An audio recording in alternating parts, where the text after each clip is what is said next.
Greba egun deitu dituzte sindikatuek, 150.000 langile daude deituta grebara. Azken hamarkadetan esan dute egoera okerrera joan dela sektore publikoan, eta egindako negoziazio saiakeren aurrean erakunde publikoak izan duten jarrera dela, eta ez zaie grebara deitzea beste aukerarik geratu. Greba deialdiaz gain, bestelako mobilizazioak eta ekitaldiak ere izango dira. ELA, LAB, Comisiones Obreras, SATSE eta ESK sindikatuek 85% ordezkaritza dute Euskal Autonomia Erkidegoan, eta negoziazio mailetan soldata, enplegua, lan osasuna eta euskara jarriko dituzte erdigunean.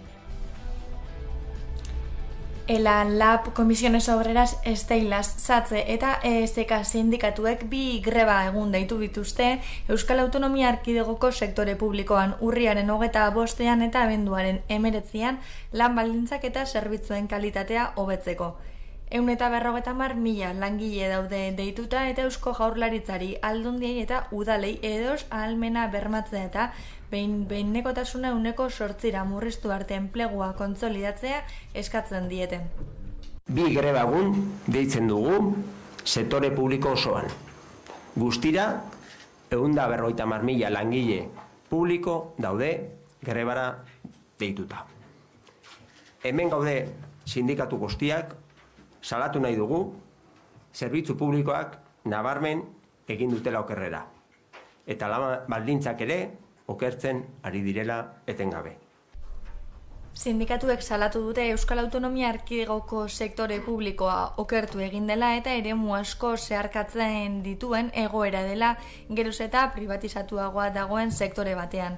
Agerraldian azaldu dutenez, azken hamarkadan egindako negoziazio saiakeren aurrean erakunde publikoek agertu duten jarrera dela eta ez zaie greba deitzea beste aukerarik geratu. Hamarkada luze daramagula eremu publikoko hitzarmenik berritu gabe. Ez mahai orokorrean, ez osakidetzan, ez hezkuntzan, ez administrazio orokorrean, ez eta udal eta foru administrazioan ere ez. Besteak beste, Espainiar gobernuaren aurrekontuetan eragin dezatela eskatzen diete alderdi politikoei soldata publikoak eta enplegu publikoaren beharrak Euskal Autonomia Erkidegoan mugarik gabe ezartzeko. Aurrekontuetan eragiteko, estatutuko aurrekontuetan, soldata publikoak eta enplegu publikoaren beharrak hemen mugarik gabe ezartzea. Oinarrizko legediaz mozorratzen dituzten soldata mugak eta birjarpen tasak izan gabe, oztopo hauek kentzea. EAEko aurrekontuetan, zerbitzu publikoak indartzea, enplegu publikoa sortuz eta kontsolidatuz, lan baldintzak hobetu eta galdutako erosahalmena berreskuratzea, ahalbideratuko duten aurrekontuak onartzea. Era berean, aurretik galdutako erosteko ahalmenaren gaineko 20% zorra aitortzea eta berreskuratzeko benetako konpromisoa hartzea nahi dute. Polizia gehiegikerien eta eskuin muturraren biktimen erreparaziorako batzordeak elkarrizketekin jarraitzen du. Nafarroako gobernuak dagoeneko 15 txosten berri ditu, horien artean Orraitzatako Mikel Zabalza Guardia Zibilak eraia, Mikel Iribarren edota Iruñeko Donibane auzoko Angel Barruetaren kasuak Leire Martínez. Nafarroako gobernua erreparazio batzordearekin batera eta ekainean hasitako elkarrizketekin jarraituz, polizia gehiegikerien eta eskuin muturreko biktimen txostenak aztertzen ari da. Nafarroako gobernuak dagoeneko 15 txosten berri du esku artean. Momentuz, erreparazio batzordeak esku artean ditu sona handiko kasuak, bertzeak bertze, Orbaitzetako Mikel Zabalza, Guardia Zibilak eraila, Mikel Iribarren edota Iruñeko Donibane auzoko Angel Berruetaren kasuak. Legeak etako biktimak dituzten diru partidak jasotzea du helburu. 500.000 eta 75.000 euro tartean dira diru laguntzak, kasuaren larritasunaren arabera. Osasunbideak ere laguntza psikologikoa eskainiko du, eta noski biktimeek etengabe eskatu dutena, instituzioen errekonozimendua.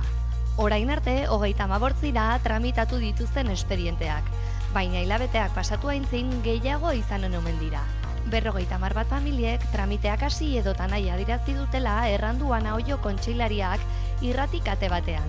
Gainera, torturak jasan dituzten 300 bat lagun ere beren kasuak tramitatzeko asmoa adierazi dute. Mantso bada ere, aintzineratu zoa beraz erreparazio batzordearen eskakizunak.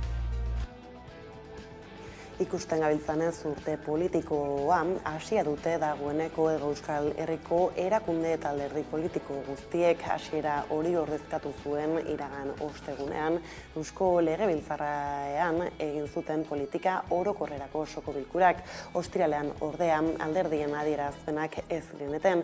Euskal Herria Bilduk urte politikoaren hasierako bilera egin zuen Donostiako Miramar jauregian.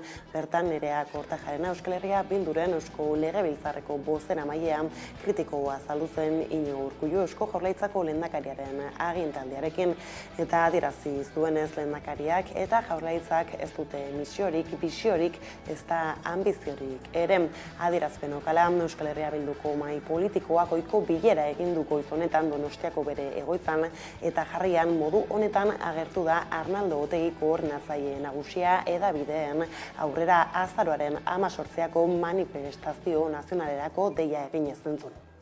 Azken urteetan Euskal Herria Bilduk azaroaren 20ko inguruko data horretan manifestazio nazional bat burutu egiten du Bilboko kaleetan eta gaurko egunean ere bai argi ikusiz oraindik gainera agian garrantzia handiagoa duela kaleak eta kaleetan egotea Euskal Herritarrei gonbidapen bat eginez kaleak bereak egiteko. Datorren azaroaren 18an manifestazio nazional bat burutzea erabaki dugu gaurko mahai politiko honetan.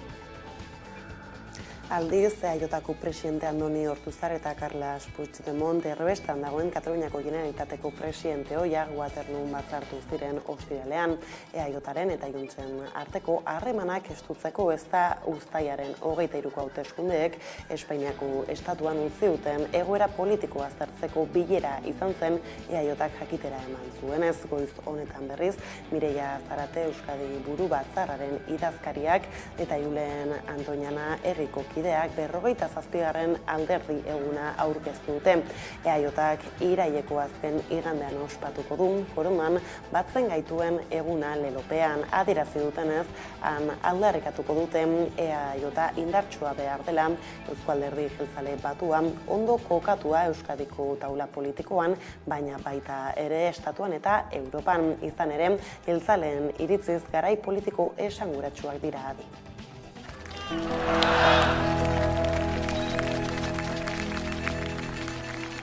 Batzen gaituen eguna, azkenik garai politiko esanguratsuak bizi ditugulako. Azken hauteskundeetan ikusi izan dugun bezala. Epe laburrera, Madrilgo gobernua eratzeko negoziaketaz gain, legealdiaren amaiera ere izango dugu hemen, Euskadin. Datorren udaberrian euskal hauteskundeak izango baititugu.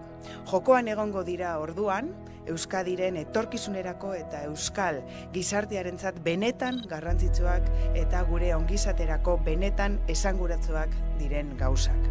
Eta amaiera ona izan dadin, Eusko Alderdi Jeltzalea indartsua behar da. Eusko Alderdi Jeltzalea batua, ondo kokatua Euskadiko taula politikoan, baina baita ere estatuan eta baita Europan ere. Atzoko egunean berriz igandarekin alkartasun eguna ospatu EAK Urruñan zuzendaritza berriarekin mugarik gabeko alkartasuna lelopean. Zuzendaritza berria berresteko baliatu dute ekitaldia, Eba Blanco idazkari nagusia buru dutela eta EAren tokia aldarrikatu dute Euskal Herria Bildu eta Euskal Herria Bai koalizioen barruan. Horrez gain, Aitor Esteban EAJko diputatuari zuzendu zitzaion eta azpimarratu zion ez dagoela ados Lizarragarazi oroitzapen txarra dela esatearekin adierazi zuenez EAJaren irakurketa politiko horiek ez dira historiarekiko fidelak eta egungo jarrera zuritzeko, baino ez dute balio. Gainera EAko buruak EAJari leporatu zion Osakidetzaren gainbera ezkutatu nahi izatea, baita ere eskola garraioarekin eta ertzaintzaren gatazkarekin sortutako arazoa konpontzen ez jakitea. Adibide horiekin azaldu gura izan zuen EAJaren gobernantza ereduaren eta herritarren artean deskonexio argia dagoera. Aparte, eneko andueza sozialistari galdetu zion, ea nork eman dion beto eskubidea hezkuntza legearekin. Euskara, katalana eta galegoa erabili ahal izango dira aste artean diputatuen kongresuan eta bertan eztabaidatuko da hain zuzen ere araudia behin betiko ezartzeko proposamena. Gainera, gai orokorren kontseiluak hizkuntza horiek Europar Batasunean ezartzari buruz eztabaidatuko du aste artean Bruselan. Bada Espainiako gobernua prest agertu da Europar Batasunean hizkuntza gutxituak ofizial egitaren kostuak bere gain hartzeko. Bihar bozkatuko dute Bruselan euskara, katalana eta galiziera ofizial egita edo ez. Hau batez onartu behar dute 27 kideek eta badira neurriari muzin egin dioten herrialdeak.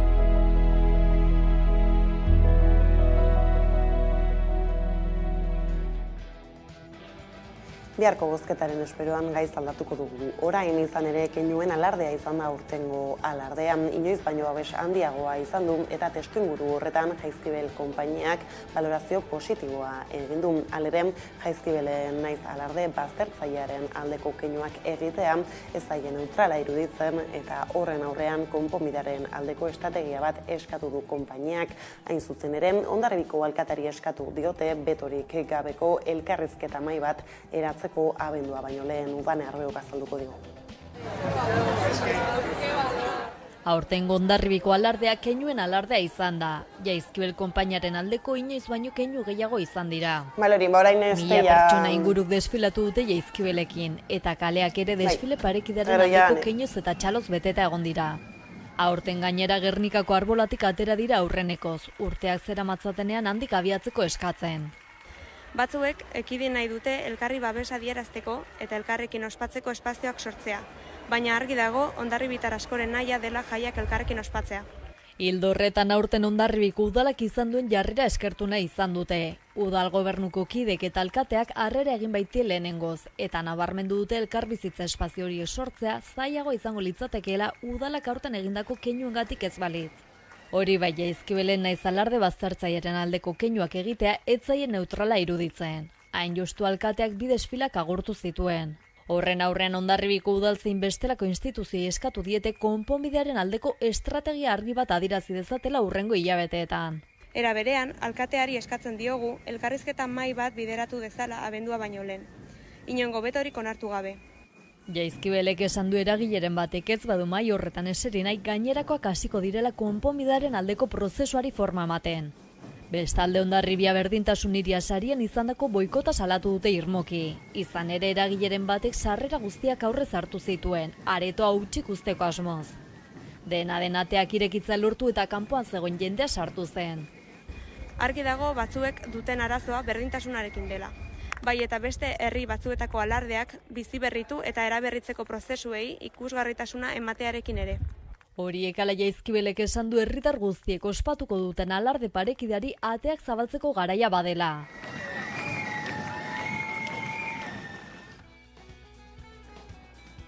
Eta honekin kirol arlora salto.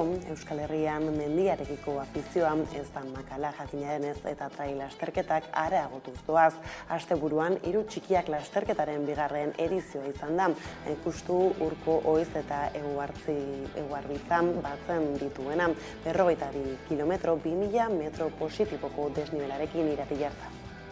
Irailaren 16 honetan izan da Hiru Txikiak lasterketaren 2. edizioa. Bertan martxa eta trail lasterketa batzen dira, biak 42 kilometro eta 2000 metroko desnibel positiboarekin.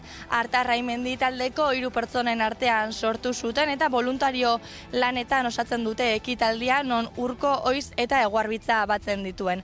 Aurten Tarragonako Victor de Águila izan da lehena helmugara heltzen 3 ordu eta 45 minututan eta gertutik jarraitu dio Oiana Kortazarrek 4 ordutan. Bestelako ekitaldi honetan, bestelako izen ezagunak ere izan dira, besteak beste Irene Sarrenendia non 74 urterekin trail munduan erreferente bilakatu dena. Lehen bueltan azken egunotan jastot Irenekin jarraizko gainera, Ane Urkiri Kirol kazetari dugu kameraren beste aldean, kaixo, eguerdion, Ane. Kaixo, eguerdion. Tira, hasteko futbolari erreparatuko diogu Ane, izan ere estreinako txarra izan dute euskal taldeek lehen mailako ligako aurreneko partidan, ezta? Bai, hori da. Bigarren jardunaldia behar zuen honek, baina aurreko jardunaldian greba deialdia zela eta jokatu gabe geratu zen. Eta asteburu honetan ekin diote Liga F-ri, gogoratu behar da oraindik ere babesle nagusirik gabe dagoela Espainiako Liga, Espainiak mundiala irabazi ostean, eta nabarmenduko nuke, aparte euskal taldeen emaitza txarrak, Atletiko Madriden aurka 3-0 galdu zoalako, Eibarrek ere Levante de las Planesen aurka 1-2 galdu zoalako, eta atzo Realak Granadaren aurka ere 2-1 galdu zoalako, hau da, 3 porrot 3 euskal taldeentzat, nabarmenduko nuke baita ere, Armaietan hor ikusten da Atletiko Madriden zelaian nahiko txoso zela, baina hala ere bai Ipuruan jokatu zen partida horretan eta Granadan Los Carmenes berrian jokatu zen partidan zaletu gutxi eta oraindik ere kostatzen dela emakumezkoen futbolera hurbiltzea, naiz eta kasu honetan Espainiako selekzioak sekulako arrakasta sortu duen eta azken urteetan sekulako bilakaera bizi izan badu ere, orain dio gauza asko doz egiteko eta esan bezala borroka horretan ekin biharzako ze ikusten da bezala Armaiak oraindik ere hutsak jarraitzen dute eta orain dio bado zer borrokatu eta aipatzekoa hasiera kaxkarra 3 euskal taldeek eta ea egoera honi buelte ematen dioten datozen jardunaldietan, asteburu honetan ez da egongo partidarik, berez, Espainiako selekzioak partida jokatzen doalako. Hori da, eta adi jarraitu barko ditugu beraz, aipatu dituzunak, Ane, eta bestaldetik arraunean emakumeen erlojupekoak eman zion hasiera kanporaketen asteburuari, konta eguzu zerrutzi du lehen estropadak? Bai, ja erabakita gelditzu da Ibaika Euskotren Ligako trainerua dela, honek ere, bulegoetan lana egin nahi izan zoan, Errenteriako taldeak, Euskotren Liga 6. bukatu zoan, baina kasu honetan kontuan hartu behar da, bi ontzi galiziarrak ziurtatuta daukatela behintzat 2025 arte Euskotren Ligan egotea, eta beraz, Ibaikari egokitu zitzaion jaitsiera fase hori jokatzea Kaiku eta Zumaiarekin. Oso estropada lehiakorrak izan dira, hemen nabarmendu behar da Kaiku eta Zumaiak sekulako denboraldia egin dutela ET Ligan, bai eta Kontxako estropadetan ere, hor argi geratu zen, honenekin lehiatzeko gaitasuna zeukatela, baina ikusi da baita ere Ibaika denboraldi osoan honenekin lehiatu ostean, agian koixka bat gorago zegoela eta Zurina Alberdi patroiak esan bezala, bulegoetan ez, baina bentsaturetan demostratu dugu Euskotren Ligako trainerua diala eta beste urte batez, Errenteriako ontzia goi mailan lehiatuko da eta Kaiku eta Zumaiak ET Ligatik berriz ere jarraitu beharko dute eliteko bide horretan helburua lortzen. Eta kirolen bueltakoekin bukatzeko berriz, Saskibaloian IDK Euskotrenek altxatu du Euskal Kopa Lointek Gernika garaituta, zer da hemen nabarmentzeko, Ane? Bai, txapelketa hau 14an hasi izan eta atzo jokatu zen azken partida erabaki horra, esan bezala IDK Gipuzkoak irabazi zuen bigarrenez Euskal Kopa, Lointe Gernika 79 eta 57 garaitu ostean. Hemen ni nabarmenduko eroan, ostiralian gizonezkoen Euskal Kopa jokatzekoa zala, jokatu zen, hasi zen, baina Durangoko kiroldegian sekulako ezetasuna eta beroa zegoela eta kiroldegia ezauan jokatzeko bezala irristatu egiten zen une oro irristako horrekin zen kantxa eta jokatu gabe geratu zen Baskonia eta Bilbao Basketen arteko final hori Euskal Kopakoa, baina emakumezkoena behintzat bukaeraraino jokatu zen, esan bezala atzo bukatu zen txapelketa eta txapelketa honek behintzat badaka garaile bat eta kasu honetan bakarra, gizonezkoena esan bezala jokatu gabe geratu zen eta IDK Gipuzkoak eraman zoan, bigarren aldiz garaikurrau, nabarmentzekoa Ipar Karolinako jokalaria Erin Wallen, 31 punturekin, bigarren laurdenean partida utzi eta horrela lortu baitzuen Azumuguruzaren taldeak denboraldi aurreko azken partidan garaipena eta lehen garaikurra. Asteburu honetan ekingo dute 3 euskal taldeek liga, Endesa Liga, 3 etxean, larumatean jokatuko dute eta beraz, saskibalizaleek badaukate zer ikusi asteburu honetan. Bada gauzak horrela direla ane honekin hemen utzi behar dugu gaurkoz konexioa, mila esker gurekin tartetxo hartzearren eta hurrengora arte. Zuei, plazer bat, hurrengo arte. Beraz, kirolen bueltan aipatutakoekin iritsi da gurean gaur magazinaren lehen atalaren bukaera, eguneko elkarrizketa nagusiari heltzeko laster gara bueltan albiste gehiagorekin. Hamaika telebistak web orri berria du. Aktualitatea, saioak, podcastak, programazioa eta gehiago aurkituko duzue bertan. Unean, uneko edukiak zuzenean edo nahieran nahi duzuenean. Edozein tokitatik Hamaika telebista denon eskura, mugikorrean eta ordenagailuan. Etengabean eguneratzen den informazioa. Hemen hamaika.eusen.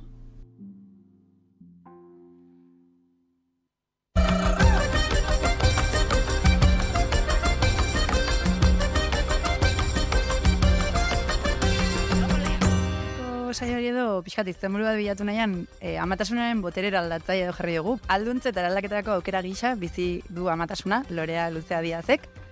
Haurdunaldiaren lehen unetik oso modu kontzientean bizi izan du esperientzia eta medikalizatutako erditzetatik iesi, etxean erditzea erabaki zuen Loreak. Lehen esperientzia ora zein amatasunak ekarri dion guztiaz mintzatzeko gonbidatu dugu gaur gurera. Nik uste dut bizitzan azkenean bagoazela etengabe argitasunak jasotzen, ez? Baina daudela bizipen edo gertaera batzuk, azkarrago ekartzen dizkigutenak argitasun edo jakintza hoiek eta niretzako amatasuna hoietako bat izan da. Amatasuna eta jaiotza.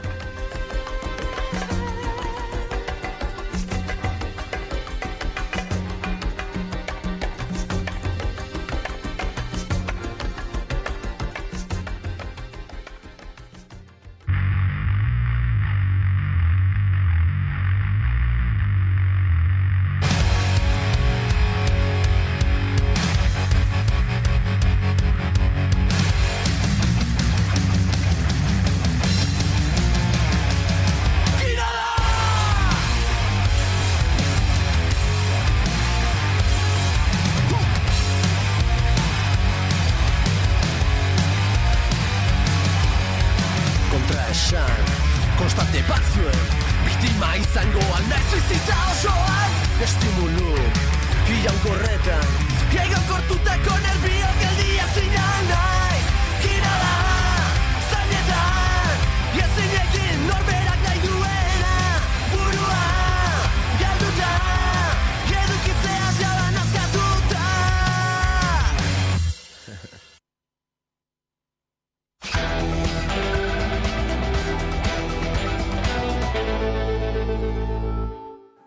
Amabiterdiak pasata iritsi da eguneko elkarrizketa nagusiari ekiteko unea eta horretarako gaurkoan gurekin dugu Iñaki Antigüedad, EHUko irakaslea eta hidrogeologian katedraduna. Eskerrik asko gurekin zitagatik. Bai, zuen ere, eskerrik asko.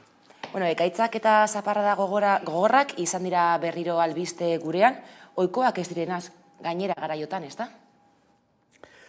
Bueno, kliman ohikoa zer den ez dago garbi esaterik, ez? Nik uste dute aspaldian dago esan da jendeak normalean, batez ere kaletarrak gehiago, landatarra baino, badaukagula alako klimaren gainean alako oroimen oso mugatua, eta askotan pentsatzen dugu momentukoa dela importantena, ez? Baina datuak hortxe daude, eta atzera begira, nik esango nuke, ohikoak kakotxen artean esan da izan direla. Beste gauza da, orain arte gertatu dena ohikotzat hartuta, bataz beste horretatik eta aldentzen ari direla hainbat gertaera edo hainbat kontu, ez da, errepentean aurten batez ere maiatzetik hasita izan ditugun alako txaparradak eta oso intensoak, gogoan daukat orain berakoa, maiatzaren azkenean edo azken egun hauetan, txingorra tauta bestea, eta ni arratiarra naiz familiaz, eta goratzen naiz ume nintzela, itzelezko gertatu zirela nere, igorre, diman, txingorra. Beste gauza da, ez direla hain ohikoak izan, baina izan dira. Orduen inork ez zuen klima aldaketaren aipatzen. Orain aipatu beharra dago, ohizkotasun horretatik gehiago edo gutxiago alde egiten duten edo eskapatzen diren gertaera horiek printzipioz eta finalez ere gero eta gehiago lotu behar dira klima aldaketarekin, ez da? Baina izan dira. Orduan horietaz azalatu beharko ginetek, ez da? Bitu, nik uste du klima aldaketak daukan hona da behartu egin gaituela, igual oraindik jende gehiago sartu beharko genuke tropel horretan ez, baina behartu egin gaituela nolabait hasten behintzat egiten gogoeta bat nola eta zergaitik eta zertarako ailegatu garen puntura. Azken finean, klima aldaketa, ni sekulan ez gustatu kontzeptuariz. Klima berez da aldakorra aurreko galderan esan dudan bezala. Beste kontu bada, azkeneko hainbat eta hainbat hamarkadetan badagoela aldaketa bat propioa sistemarena ez dena, baizik eta geu sortua. Horren, karo, azken egun hauetan, jartzen duzu albistegi bat eta batez ere azkeneko egunetan ez, Libiakoa eta baina dago euri txaparra oso bortitzak, Bulgarian, Grezian izan dira, gero dago zutea, gero Marruekosekoa, hori da lurrikara, baina gauza bada kausa eta beste bada ondorioak eta ondorioz milaka persona hil eta horren dinozu hemen, lehen esan dakoa hemen gertatzen ari dena ere, gero eta soratuago, erotuago omen da klima, baina gero eta gehiago ari gara gu klima erotzen, horret ongietorria klima aldaketa horrek baldin eta gogoratzeko bada, gogoratzen badigu etengabe, hainbat gauza aldatu behar ditugula, baina serio. Geroa ezin da iraganean izan dena modu berekoa izan. Eta hor dago egin beharreko ziaboga bat baino gehiago eta importanteak, baina nik uste dut oso estudiatu gutxi egiten dugula eta ikasi gutxiago. Eta adibidez, Euskal Herriaren geografiak edo geologiak eragina du zaparrekin, uholdeekin? Begira, horre guke hainbat proiektutan eta lan egin dugu klimatologoekin, ez da? Gu hidrologoak ez gara klimatologoak, gu gara klimaren bezero. Gure lana, nire hidrologo modura hasten da, euri ura lurrera heltzen denean eta ikusten oso gertatzen denez. Baina hainbat proiektutan eurekin egon gara eta, eure beti esaten dute, ez? Euskal Herria orokortuz Bizkaiko golkoa oso zaila da modelizatzen gerora begira. Zergaitik, guk hemen badaukagu alde batetik Atlantikoa, Kantauri aldea eta bestetik Pirineoak. Orduan, batek eta besteak eragiten dutena ez da ondo sartzen gaurko modeloetan.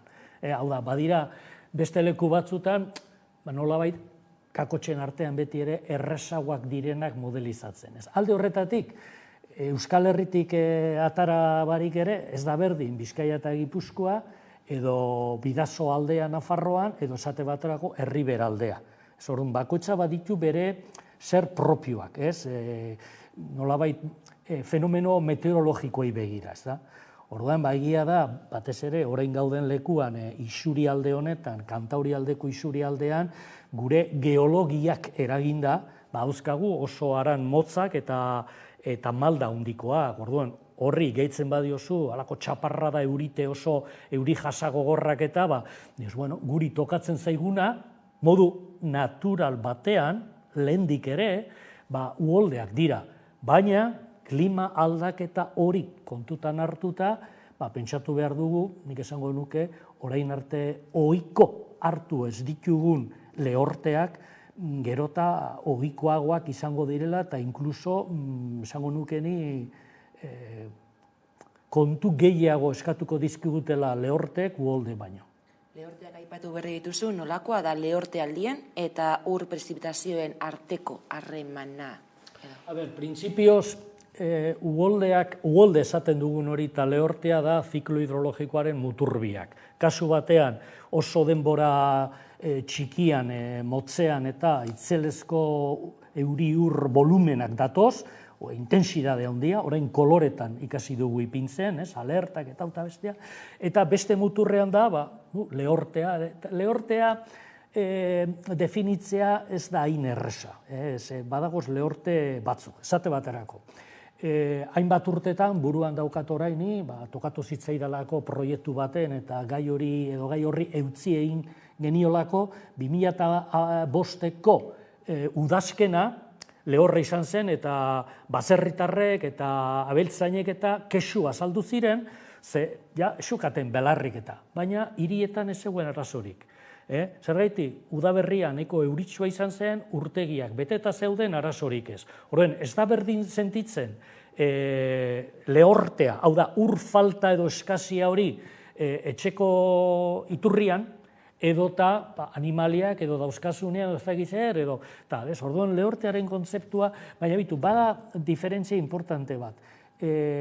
Uholdeak eta lehorteak. Uholdeak eta orain ez da orain dela 40 urteko, 83ko famatu haien kasua, 40 urtetan eta aurreikuspenetan teknologikoan asko egin da, eta orain ja esan egiten digute, bihar 9:00 uretara, espero dena, eta gero gehiago edo gutxiago, baina, ulertzen dut, esan egiten da, ez da. Baina lehortea ez da bat ere erresa, hilabeteak harinago, baina lehorteak ez zaitu harrapatzen momentuan euri jaza bortitz batek harrapatzen zaituen bezala. Hemen atzera egiten badugu, 88, 90 lehorte, mendeko lehorte ura, ez da ekita asko ikasi genuen hartan, baina izan ziren hainbat hilabete eta euri gero eta gutxiago dago, eta horren normalean oso berandu hasten da, kasi,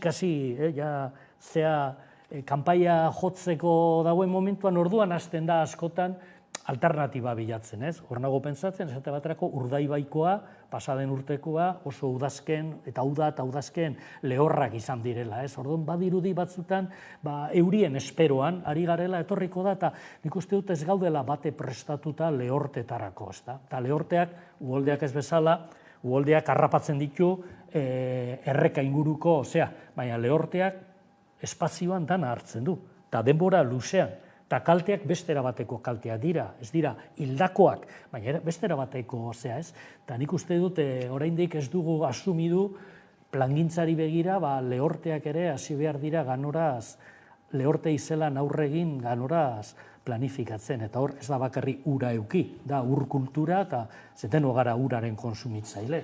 Ez da berdi, nekazaritza, industria, eta hor gauza asko dagoz berpentsatzeko eta ekiteko, ez? Aipatu duzu, ez gaudela prest lehortarako. Eta izan lehortarako edo uholdetarako kalteak direla eta nola gutxitu daitezke edo ea gutxitu daitezke? Hombre, gutxitu ala beharrez. Hemen,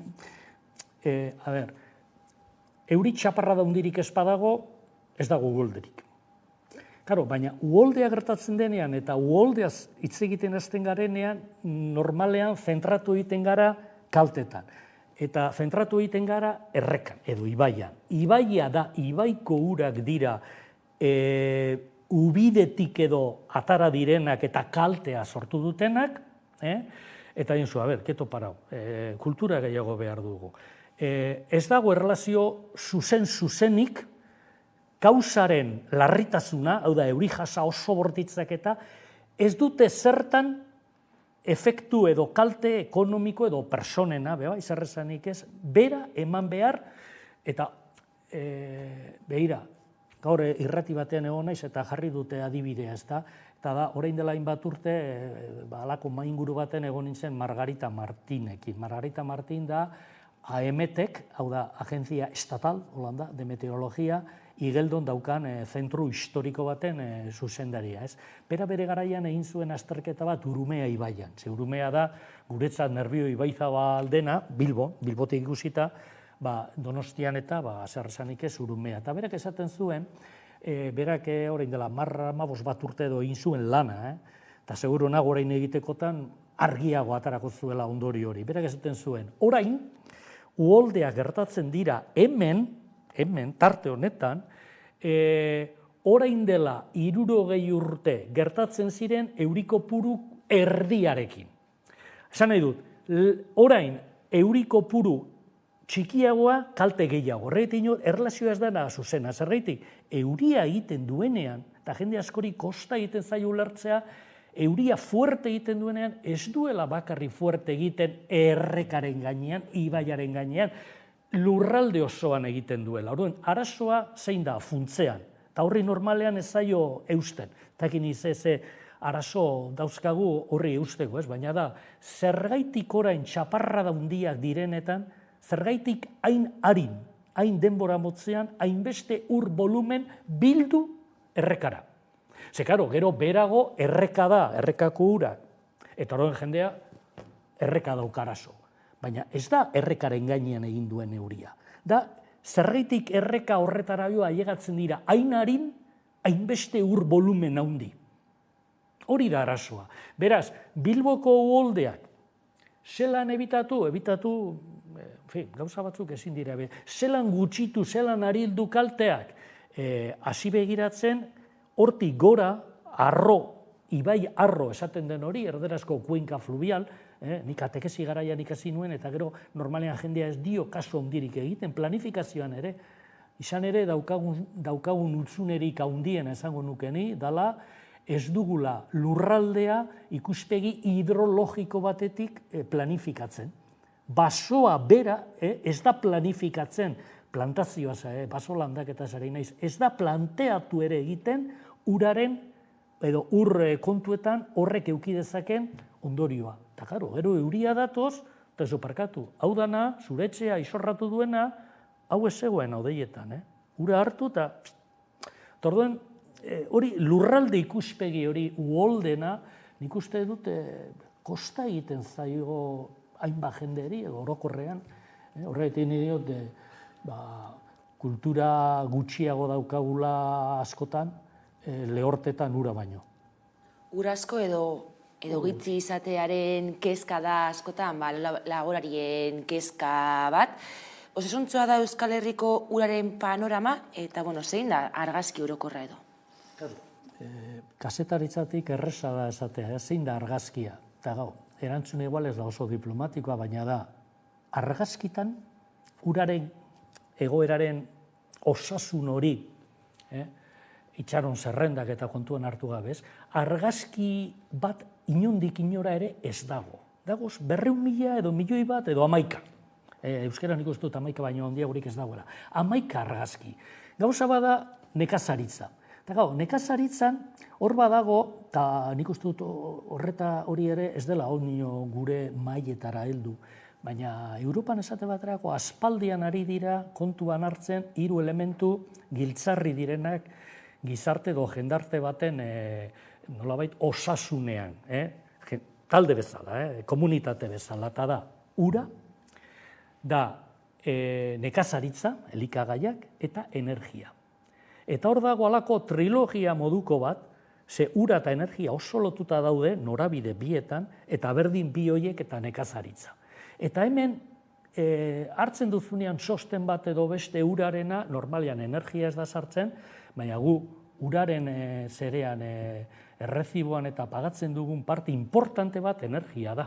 Baina ez dugu lotzen uraren kontsumoa edo gastua eta energia.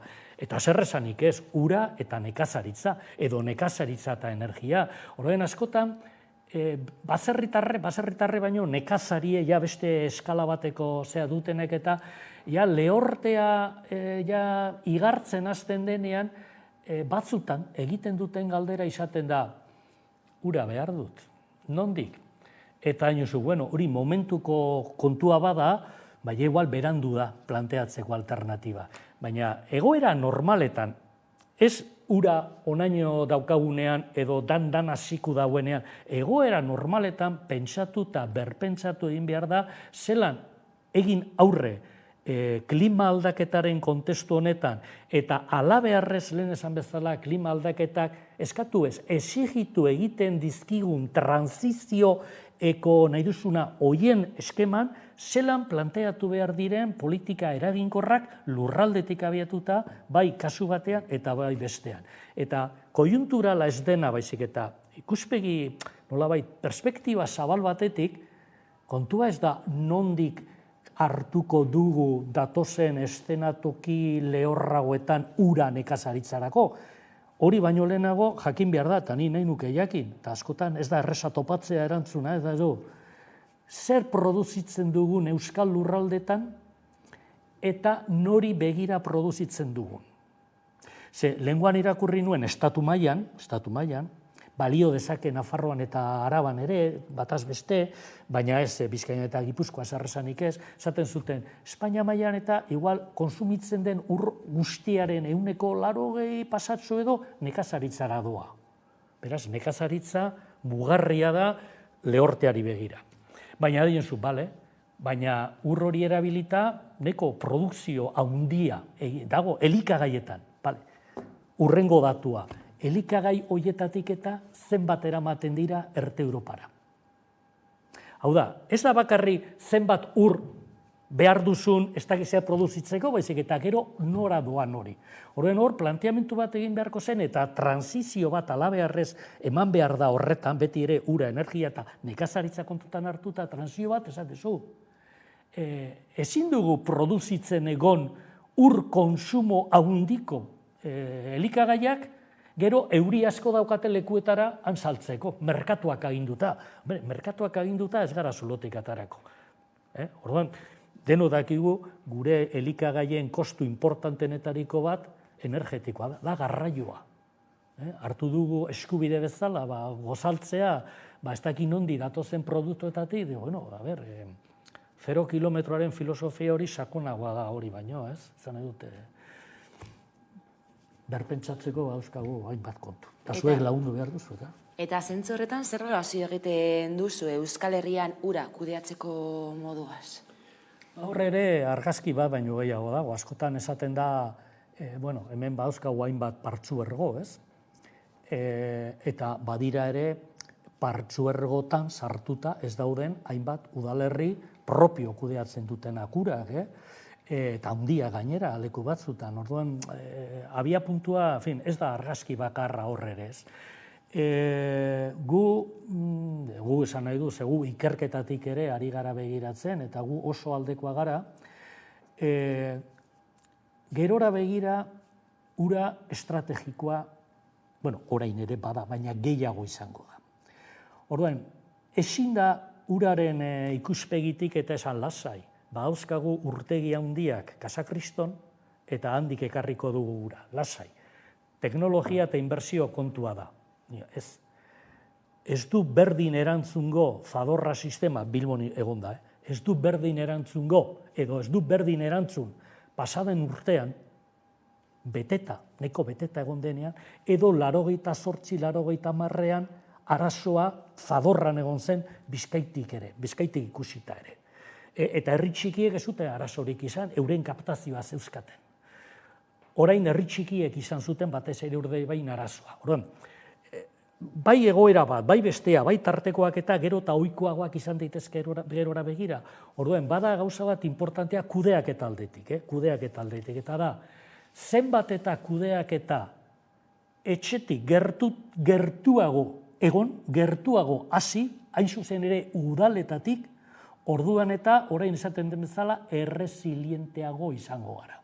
Karo, baina gaur daukagun egoera zein da, oso egoera nolabait zurruna, daukagu piramide bat oso, piramide baino kasi da pisako dorrea, hoi dira konsortzioak, danak ez dira berdinak ere, eta orduan ikuste dut horren aurrean pentsatuz geroa ezin dela iraganeko berdina izan kudeaketan ere ez, Eta erresilientziaren izenean, nik uste du konsortzioek diren nolabaiteko zabalago edo estuago piramide horiek zabalduz joan behar direla zen. Eta Europatik dator hori ere esaten denean, ur kontuetan ere, eta ez bakarri hor kontuetan, behar dela gobernantza berri bat, gobernantza maila anitzekoa. Eta nik uste dut, herriek, udalerriek, eta batez ere eskualdeek, asko daukatela gerora begira errebindikatzeko eta esateko. Gu nahi dugu presente egon uraren kudeaketa. Hau da, zabaldu behetik zera. Gero noraino heldu? Ikusi behar da, lekua leku, baina behintzat errebindikatu uraren kontuetan ez gara konsumitzaile utz pagatzen duguna.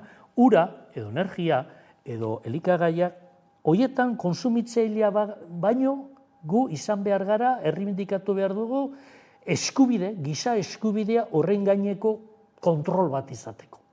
Gero beste gauza da, zelan kudeatu, baina argi utxita zein den piramidearen beko partea eta kontrolaren zera. Bestela, publikoaren izenean askotan gobernantza baino egiten da zer pribatu antzekoa.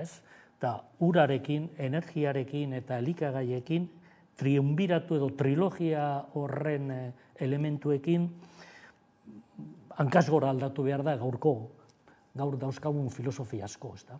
Orduan, politika publikoei begira ezinbestekoa da gobernantza eredu berri horiek sortzea edo zuzentzea, ez da? Pentsatu, gu horretan ezin gara kexatu, estatuan eta egon zen batutan izaten dira alako olatuak, eta egon zen privatizazio olatu handi bat, eta udalerri asko, sartu ziren, ez?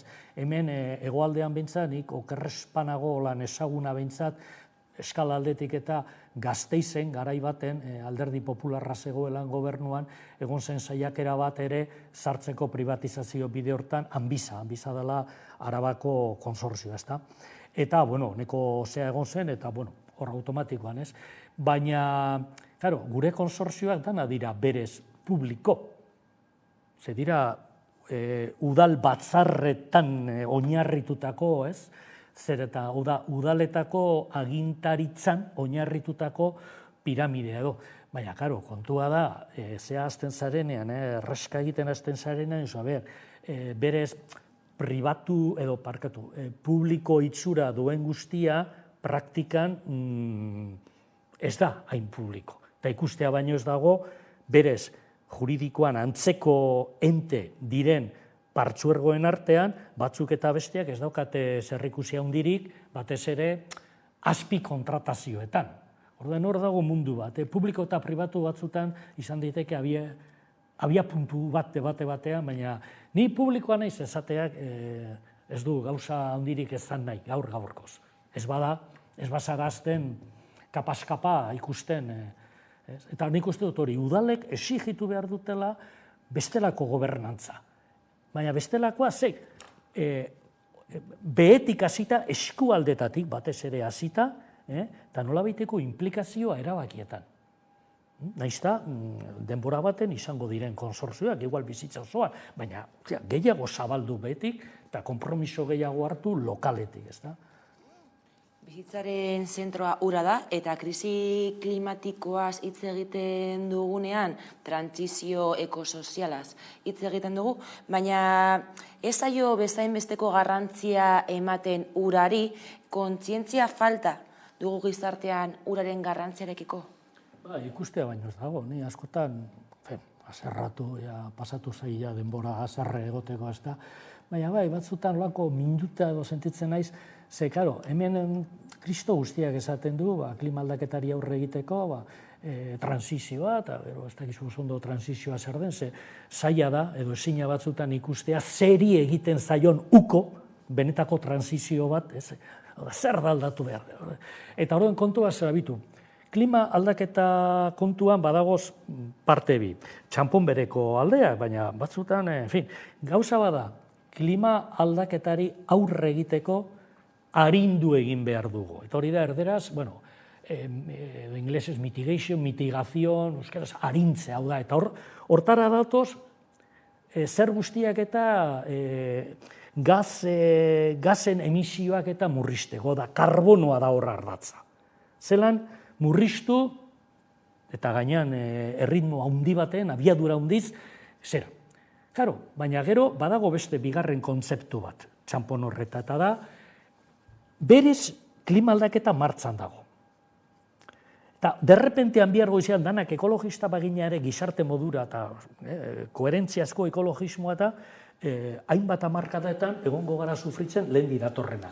Beraz, arintze horrek ez du balio datozen hamarkada gutxitan gertatuko dena eta, ez du balio, horretarako dago klima aldaketara egokitzea, adaptation edo. Hau da, bi kontzeptu dira lotuta, baina, orduan, zein da kontua? Kontua da, arintze horretan mundu osoak egin behar duela, da karbonoaren inguruan hartu behar dira erabakiak, erregaiako eta, azken finean mundu osoa, planeta honetako mundu guztia gaude lotuta atmosferatik. Baina egokitzea, eta hor dago askotan trampa edo utxunea ez, egokitu nork bere lurraldetik egokitu behar du. Eta lurraldea ez Euskal Herria diferentia, ez Euskal Herrian ez da berdin, Nafarroako herribera edo Nafarroako bidazoa. Orduan, egokitzea ezin da parametro beretan hemen eta hemen. Eta zer esanik ez, Eskandinavian eta Euskal Herrian edo Mediterraneoan ez. Eta egokitzearen ardatza da ura. Baina ura gixajoari esaio ematen behar besteko garrantzia ipinteko. Egokitze prozesuetan ura ardatz, arintze prozesuetan karbonoa. Politikak biak behar dituzte, urak eta karbonoak. Lotuta, elkar lotuta, eta oraindik asko daukagu egiteko. Denbora bari galitu gara Iñaki. Eskerrik asko Iñaki Antigüedad, EHUko irakaslea eta hidrogeologian katedraduna gurekin izateagatik eta beste bat arte. Eskerrak zui ere. Eta orain tarte bat eta jarraian itzuliko gara eguneko solasaldiarekin, gaurkoan gurekin izango ditugu Carlos Renedo eta Esti Linares, orain arte. Hamaika telebistak web orri berria du. Aktualitatea, saioak, podcastak, programazioa eta gehiago aurkituko duzu bertan. Unean, uneko edukiak zuzenean edo nahieran, nahi duzuenean. Edozein tokitatik Hamaika telebista denon eskura, mugikorrean eta ordenagailuan. Etengabean eguneratzen den informazioa. Hemen hamaika.eusen. Haupa, hemen eskakitaneko, pello. Beno, hemen dakatzue bat bi, gure azken bideoklipa, eta espero denok disfrutatzea, bale? Elkar ikusiko dugu azken kontzertuan, patxo bat.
Zorozaldiari ekiteko unea heldu da, eta horretarako gaurkoan gurekin ditugu Carlos Renedo eta Esti Linares. Kaixo bioi?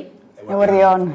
Bueno, Euskara Europan ate joka dugu, ez da? Europako Batasuneko Kontseiluak bihar eztabaidatuko du Euskarari, Katalanari eta Galiziari izaera ofiziala aitortzeko eskaera. Garrantzi simbolikoa eta prestigioa zarago, neurriak onura errealak izango ditu, besteak beste, ekonomian, zuzenbidean eta kultura. Ez dakite zuek nola ikusten duzuen egoera eta edo zein da egiten duzuen argazki edo? Ez que Europa eta ez da, eta hizkuntz piniko dugu, kolektibo baten artean oso gutxi hitz egiten dutenari oso leku gutxi eman diote, ez da? Eta hortatik, egia da oso pauso garrantzitsua da, eta hortatik ez dut inondik inora kendu egin nahi bere garrantzia, importantzia eta ekarri egin aldezakeen, eta gero da hori gero nola aplikatzen dugu guk hemen, eta gero Europak baitaren nola aplikatzen dagoen, baina egia da, historikoki Europa mailan hizkuntz minimo horiek izan dituzten lokuak, eta ez dut bakarrik Euskaraz, Katalana, Galizia, baita ere hor daukate leku, adibidez, nik bizi izan nuen egoera adibidez Galesen edo Eskozian, ez da, pixka bat lekua emotea bestelako hizkuntzei, eta Europak horrekin badeko lan handia, eta egin beharreko ez dela bakarrik, ez da, implikazio ekonomiko bat, baizik eta baita ere implikazio estruktural bat, non eman behar dioten, eta euki egin behar dekon lekua, historikoki inbertsio gehiago emotea, ez da, adibidez, hizkuntzen horren erabilera eta baita ere ikerketara. Zen eta adibidez gure, eta ipiniko du euskararen egoera bera, ja ez da soilik erabilera, da batez ere ikerketaren aldeko, ez da, zein ikerketa gutxi eta zein diru sarrera gutxi izan egun, orduan. Horrekin lotuta, bai dela, pauso oso garrantzitsu bat eta postekoa, baina, begira zen urtetan gauden, 2023an, eta orain, bueno, bai, ondo dago, baina, ostras, historikoki egin behar izan den borroka, bai, eta erresistentzia oso handia izan da, eta batez ere Europa mailarekin hitz egin da, non Europak eta Euskal politikak batez ere hori kultura minimo horretara izan dira nahiko diskriminatzaileak, orduan, ondo, eskerrik asko, baina, ostras, espero dut baita ere autokritika horretan sartzea, eta, bueno, eta ez bakarrik baldintza ekonomikoak izatea, baizik eta baita ere, bultzatzea bereziki, eta bultzatzea bai politikoki eta legalki, herrialdeei horrelako espazio garrantzitsu bat izateko. Oraindik ez dakigu gertatuko den, azkenean bozketa bihar egingo da, ez da? Egia da herrialde batzuek zalantza edo badutela batartean inbertsioagatik, baina Sánchezek adirazi du kostuak bere gain hartuko dituela, bide bat ikusiko dugu eta jarraian helduko diogu.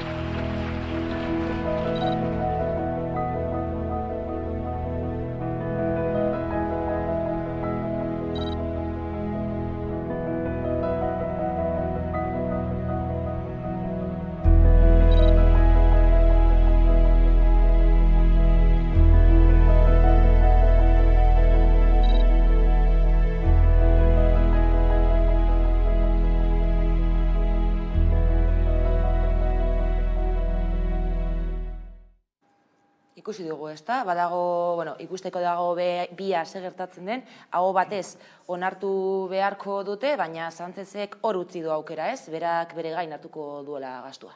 Bai, nahiko bitxiak dira beti kontrako argudioak, ez? Lehenengoa izan da ekonomikoa, eta, uste dute horre Sánchez bera horretatu dela, eta esan du, onartuko dugu gainkostea, zer Europako aurrekontuak ikusita, ez dakit nik zer nolako igoerak suposatzen duen olako hori egitea, alde batetik, bigarren argudioa esateratzen da, diruaz badaia arazo bat, batzuk aipatu dute funtzionalitatea.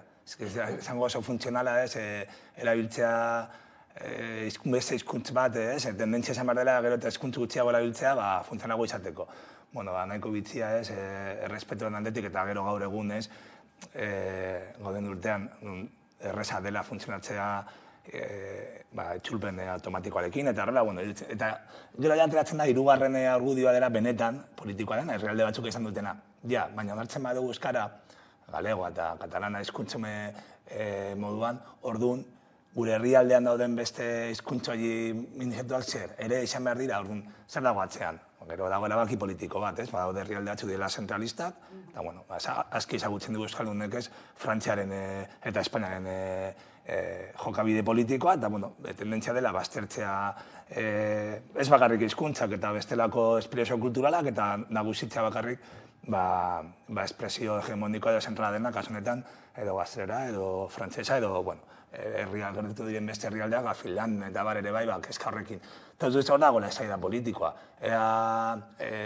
Europan, hizkuntz guztiak izan behar duten esparrua, eta bere estik izan duena, garapen akademikoa, garapen politikoa, hizkuntz bat normalizatu izateko behar dituen tresna eta garapen guztiak, edo jarraituko dugu 2023 urtean hizkuntzak baztertzen.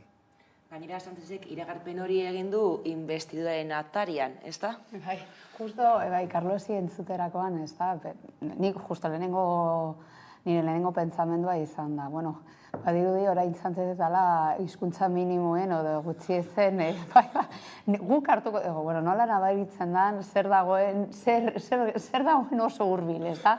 Eta politikaren aldetik igual ez da hainbeste, hain errebindeko edo erresistentea izatea zen, eta honekin bai gustatuko ditzaidake lotzea, bai, ez da, bideoan ikusten genuen egoera, batez ere oztopo teknikoak eta oztopo sozialak. Eta horretan, historikoki asko izan dira, eta hori apurtzea asko kostatzen da.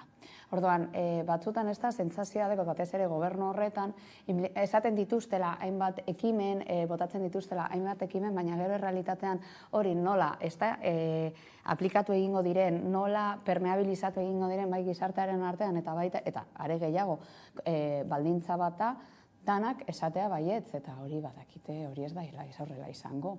Orduan, batzutan nire sentsazioa da saltzen dutela zerbait, haiek badakitela ez dela.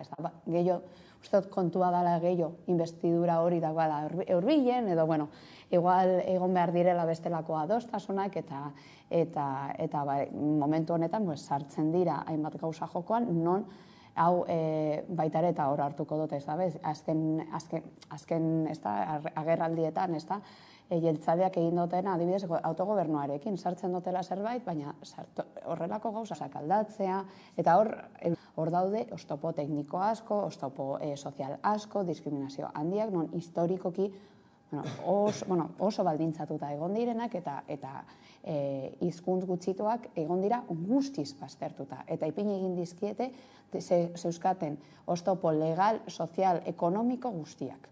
Eta hor bereziki izan da, zerbait herritarrek behar zuten, zen haien behar bat, eta haien kulturaren parte, eta horrek eragin izan dago, adibidez, hizkuntz gutxitu horiek jorratzea, hitz egitea, eta abian ipintzea, ez da?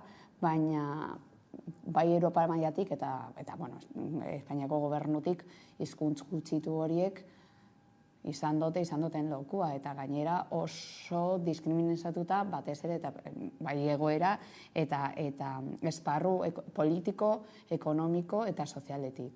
Hizkuntza gutxituek badirudi investidura atarian garrantzi gehiago hartzen dutela, eta Madrilgo Kongresuan adibidez, bihartik aurrera euskaraz egin ahalko da. Bai, eta nik bat natore, ez direkin nahiko bitzia dela, orain PSOE izatea hizkuntza gutxituen defendatzaile sutsua, baina, esan diguztute horrek ere, ematen digula aukera ere, koherentzia pur bat eskatzeko ere bai PSOEren filiale batzuei, eta esate baterako, esateko, hemen hezkuntza legea debatitzen denean, euskara izatea horren tresna nagusia, baina baitaren Nafarroa garaian izatea hizkuntza ofiziala lurralde osoan. Orduan, ondo dago, berandu baldin bada, eta jakin da, zer dagoen atzetik, bentsat ikusi ditugu dauden gauzanak, eta koherentzia eskatzea. Eta, orain Espainiako Kongresuan geratuko dena, ez dakit, batzutan ere, eta, eskumari eta gustatzen zaio eskuma espainolari basarata sartzea, baina uste dut ere, nahiko normala izan beharko zela, eta, estatu batean non manejatzen dira lau hizkuntza ez dut uste hain zaila denik hori ondo kudeatzea, eta, gainera, suposatzen da hor dauden pertsonak politikariak daukatela ja bagaje kulturaletan nivel bat erabiltzeko sorturarekin edozein hizkuntzetan ulertzeko eta espresatzeko. Orduan, niretzako da, zer izan bako zen normala aspalditik eta ongi etorria. Justo, Carlosek harrapatu egin dit ideia, pentsatu egin dudala batez ere alderdi batzuetatik, nola ze gertatuko den hemendik aurrera, zen eta nik gogoratzen dut, adibidez, hainbat alderdi etortzen zaizkit burura, ez da? Adibidez, hemengokoak, ez da, alderdi horiek erabili nahi izan dutela euskera kongresu mailan eta ze motatako jarrera ikusi egin dute, ez da, eta baita ere zuen aldetik. Izan duten jarrera izan da oso destruktiboa, ez da izan, guztiz, destruktiboa izan da batez ere euskararen aldetik. Eta banago pentsatan, ez da, alderdi horik orain zer pentsaten duten, esan ez, ostras, zenbat kostatu eta ikusi, hori da, daukat kontraesana, ez da, uste dut oso, eta Carlosek aipatzen zuen modun, da aukera oso ona euskara eta, katalana eta gallegoa izatea, ez da, espazio konkretu bat Espainia mailan, normalizatzea, ez da, erabilera eta hori beti onorak ekartzen ditu, baina aldi berean dekot horrelako kontraesan bat non ikusten dut baita ere gure hizkuntza erabiltzen dela. Erabiltzen dela nahi dotelako, adibidez, momentu konkretu honetan, nahi dotelako zerbait ateratzea eta erabiltzen ari dira zerbait guretzako oso lotuta dago gure emoziekin, norgarenekin eta horrela erabiltzea hizkuntz bat eta kultura bat baita ere sartzen zait horrela sentimendu bat pena eta alde batetik ikusten ditut onurak, baina noski badakit zerbaitik egiten ari diren eta zendan, ez da, estrategia politiko hori. Eta gero bestaldetik, justo Carlosek aipatzen zuen, ez da, aber zer ekartzen dagoen, eta badakigu, ez da, ultraeskuineko, ez da, alderdi horiek nora erabiltzen dituzte horrelako espazioak sortzen direnean, edo euskararen kontra erabiltzen diskurtso masibo hori. Orduan, horrek ere, ematen didana da, grina, esan ez, euskara izango du leku bat, baina uste dut pedagogikoa izan behar dela espazio hori batez ere ez mingarria izateko. Zenetan ikustea, ez da, ultraeskuina adibidez, ez da, gutxi ez den, ez da, gure kultura eta gure hizkuntza espazio bat non izan beharko litzateke batez ere hitz egiteko, adostasunak ekartzeko, baina badakigu azkenengo agerraldiak nola izan dira. Izan dira,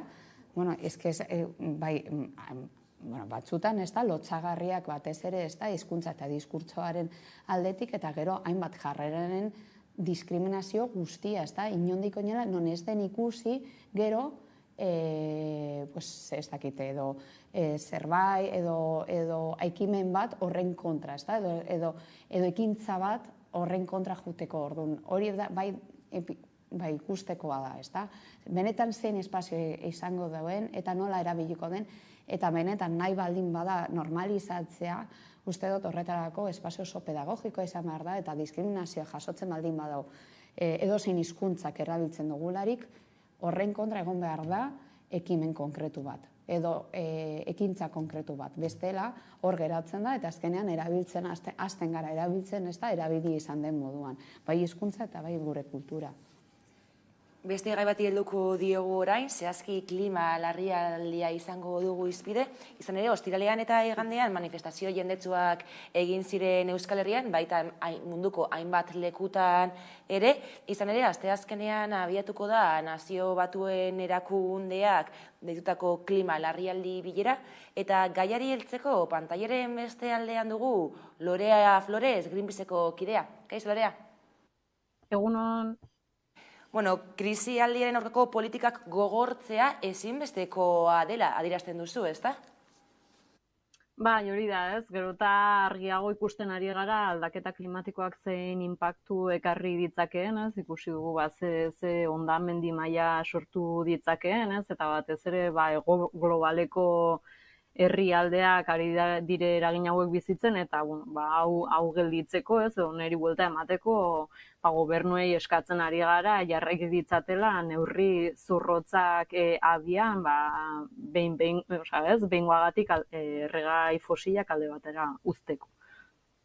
Gainera adierazten duzue, are gehiago herrialde aberatzek gogortu beharko lituzketela politika horiek, eta gainera 20.000-aren atarian, ezinbestekoa iruditzen zaizue erregai fosilak amaitzea, ezta?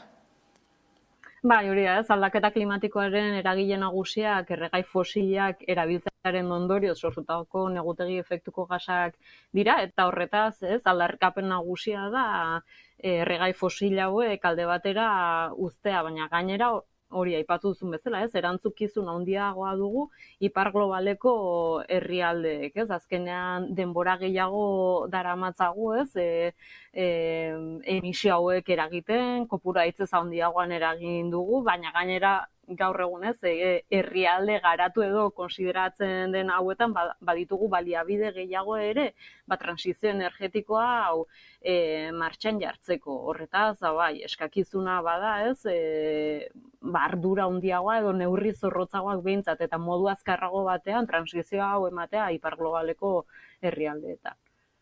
Neurri batzuk badaude abian, baina naiz eta neurri horiek egon, nazioarteko emisio kutsatzailek gora egiten jarraitzen dute etengabean. Bai, hori da, emisio gora jarraitzen dute,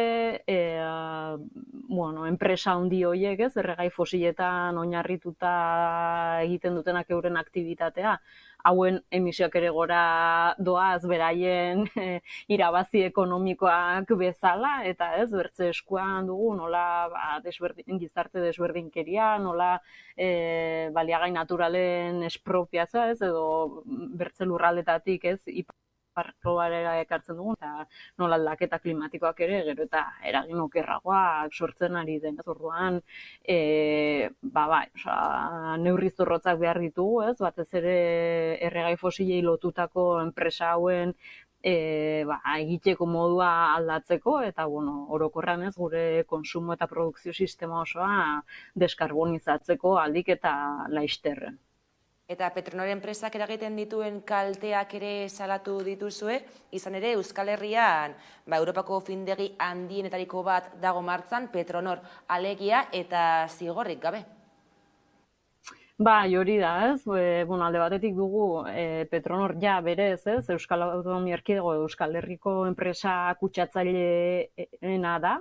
Hala ere, 2022an, ez, badire datuak beraien etekin ekonomikoak handitzen jarraitzen dituela, baina beraien inbertsioak ez, edo bere eraldaketarako esfortzuak deusaren pare dira. Ez dela gutxi adibidez atera genuen txosten bat ere Greenpeaceetik, Petronorrekin zuzenean, Petronorren datuak ez zituen azaltzen, baina bai Repsolenak ez, azkenean Petronor Repsolen zati da, eta honek erakusten zuen nola beraien irabazien 10%, baina askoz gutxiago bideratzen zutela energia berriztagarrietara, ez, eta kontrakoa beraien inbertsio nagusienak, hori, erregai fosiletan, oinarritzen jarraitzen zuten, eta ez, gero ja Petronorrekoa zehazkia azterruta ez, balde batetik dugu enpresa kutsatzaileena izaten jarraitzen duela, horrek eragiten dituen kalteekin, baina horrek etekin ekonomiko ikaragarriak ekartzen dizkio enpresari, eta gero bertzetik hori ez, daukan koke planta hori dagoela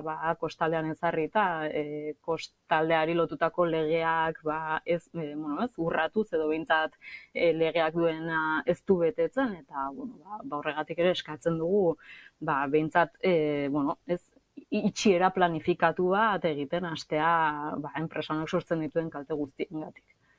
Eskerrik asko Lorea Flores, Greenpeaceko kidea gurekin izateagatik. Mila esker zueri. Entzun dugu Lorea, ez da? Ostiralean Bilbon adibidez, manifestazioa egin zuten, erregai fosilak behingoz bukatzea edo amaitzeko, esekitzeko. Nik uste dute hemen daudela, alde batetik, gero eta argiago dagoela gaudela aldaketa klimatikoaren esartuta, ez? Eta Bilboren kasuan, larun batean ikusi genuen ekaitza tropikala, badaukagu klima tropikal bat, ez?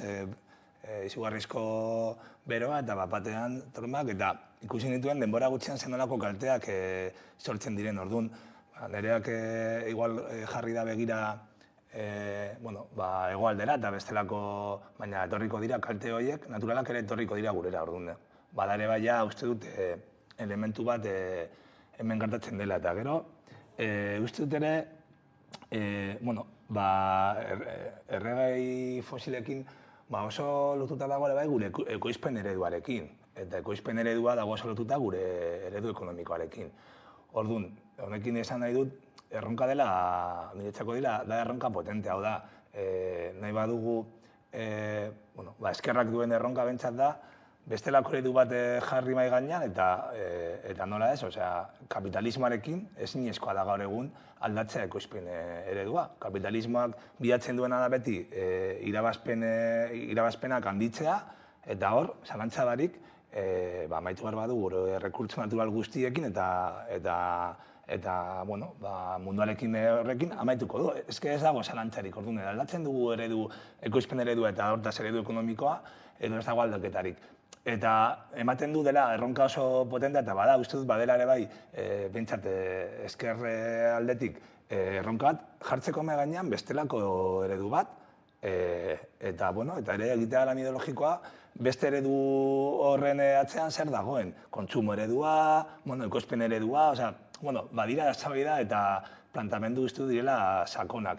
Eta aldi berean esaten dut, gero horrek badaukala islada zehatz bat, eta uste dut hor, nereak ere asmatu dela esaten, eta hemen eskatzen duguna badaude borrokare zehatzak, ez da bakarrik eredu guztian nahi dugula aldatu baizik, eta hemen Bizkaian daude enpresa batzuk, Petronor jarri da adibide moduan, dagoela egiten, kontaminazioa hau egiten, eta badago ere bai borroka zehatzak ere, eta horiek ere artikulatu behar dira modu lokalean. Eta hor dago niretzako gakoa, baina zaila da, jakin da gainera ere enpresa horiek, greenwashing hori egiten dutela oso modu trebean horrela, aste honetan da nazarteko mugikortasun astea, eta Bilbon esate baterako egiten da mugikortasun aldaketa eta Petronor bera finantzatzen du aste hori eta agertzen dira kotxe elektrikoa, bestelako kontsumo mota batzuk azkenean ekarriko dutela berriro eredu bera ez aldatzea. Nik Carlosi entzuterakoan, banego pentsaten, lagun baten, berak oso aditua da, adibidez, kapitalismo horretan, nola txertatu bestelako estrategiak eta nola igarri, eta gainera hainbat liburu idatzi egin ditu, eta askotan hitz egiten berarekin, ni beti deko horrelako sentsazio super negatibo bate, hau ezinezkoa da aldatzea, gaude hitz egiten kapitalismoari buruz, oso strukturala den zerbait, oso txertatuta dagoela gure instituzioetan, gure baitare nola, egiten ditugun gauza gure utxuretan, pentsateko moduan, gaude hitz egiten zerbait munduan, zehar ematen den zerbait, eta badirudi, dala, oso amaitezina, eta dagoena, baina, klaro, berak adibidez, beti islatzen dit, bai, daudezela estrategia desberdina, baina egin behar ditugu, eta ipini behar ditugu praktikan. Eta horretarako ezinbestekoa dela, alde batetik, politikoen aldetik, bestelako estrategia txertatzea, eta baita ere hor pedagogia, eta bai, batzutan bai nik baita ere, kontraesan hori dekote, baina hau ezinezkoa da aldatzea, baina baita ere, ni piniko den nire buruan, igual baita ere noiz baiten bentsatu zuten, matxismoaren aldetik ezin dela esebez aldatu, eta goaz aldatzen, eta nik beti ikusten dut, eta ikusten dut txikitsuetan, eta nerabetan nola goaz aldatzen, hautsuretan, roletan, jokabidetan, eta igual agian bai dela posible, baina horretarako hitz egin behar dugu asko, batez ere, hor ikusten dut estrategia bikaina eskolen aldetik eta baita ere, hezkuntzaren aldetik bestelako praktika zertatzea, eta aldi berean politika mailan eta politika hor egin behar dugun, zerbait oso garrantzitsua dena, bai nazioarteko politika bat txertatzea.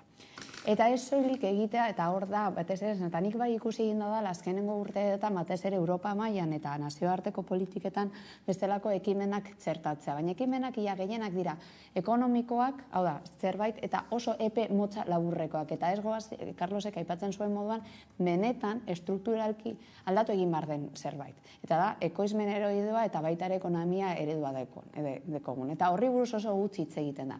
Hitz egiten da, egingo dugu ekintza konkretu bat, hau amaitzeko, hau murrizteko, hau ez dakizer, baina ez benetan, ez goaz, hildora, eta hor, uste dut, bai praktikak faltatzen direla. Eta aldi berean, bai ikusi egin dut, edo batez ere entzuten da, jendartearen artean, eta guk adibidez deko gure oso adibide konkretu bat, izan dela nola Euskadiko, Euskal Herriko, eguraldia guztiz aldatu egin dela. Eta ez zenbait urteetan, hitz egiten, azkenengo 10 urteetan, ikusi egin dugu gure eguraldia guztiz aldatu egin da. Guk ez dugu izan horrelako beroak, baina ez da horrelako tormentak. Ez ditugu izan, eta ikusten dugu zer motatako eragina daukagun, adibidez, gure eguneroko bizitzan. Adibidez, ipiniko dut beroarekin. Gure etxe bizitzak guk nola dekondan antolatuta, ez daude prest, guk ez gaude prest horrelako beroetara, eta sentitzen dugu, eta horrek, sentitze horretan, bai egia dela, gauzak hitz egiten dela, aldaketa klimatikoaren.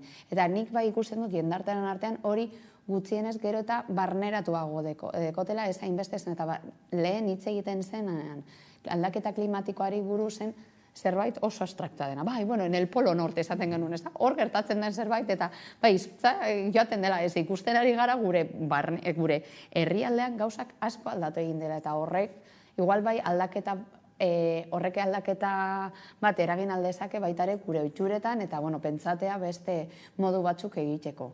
Ohitura aldaketak ezinbestekoak dira, asteazkenean egingo dute bilera New Yorken, urtero egiten dute bilera hori, neurri estrukturalagoak ezinbestekoak dira, ez dakit, New Yorken hartuko diren neurri horiek nahikoak izango te diren? Ni ez naiz batera aditua, baina beti irakurtzen dute, eskartzen diren helburu horiek epeluzera begira eta estrategikoak, gero, estatuek inoiz ez dituztela betetzen ez direla, eltzen beti moratoria gehiago, eta ustute, ondo dagoela, jartzea estrategiak eta jartzea etxeko landak eta horrela, baina igual lobeto da, benetan hartzea neurri konkretuak, hastea etxetik, eta bestelako ereduak jartzea mai gainean uste dudako, oso berandu gogazela, eta gian Laister, ez hitz egiten dugunean transizio energetikoaren inguruan, oraindik igual, eta ez nahi ziur, igual daukagu aukera, transizio bat egiteko. Hau da, igual, oraindik dago gure esku egitea transizio hori modu ornatuan. Agian ja ez, baina ziur naiz Laister, zera egongo aukera hori, egongo da behartuta egitea aldaketa. Behartuta, aldaketa bat datorrelako, eta ez da egongo, agortuko dira baliabideak, aldaketa batzuk egongo dira, eta egongo da behartuta beste moduan ekoizteko gauzak, kontsumitzeko. Orduan, gure esku dago orain modu ornatuan egitea, edo pentsatzea, edo bestela behartuta egongo gara. Bai, horrekin ez da, Ni ados nago Carlosekin, nik uste dut oso berandugo gazela, eta ja aldaketa klimatikoa ja nabaritzen ari garelako, eta gainera, baina honekin bai gustatuko litzaidake lotzea ez soilik gure ohiturak aldatzea, ez hainbeste individualizatzea, baizik eta baita ere nazioartean artean ipintzea baliabideak aldatzeko. Zen eta ni nago pentsatzen, adibidez, hemen gertatu egin zaiguna, asko hitz egiten dela kotxe elektrikoekin. Bai, eta nola aldatzen dugu guztia. Eta bai, kotxera elektrikoa erosi erabili, baina nik neuk ikusi egin dut nire burua hortarako, eta ez daude baliabideak, badakigu ze motatako mugimenduak egiten dugun, eta ez dauz, orduan.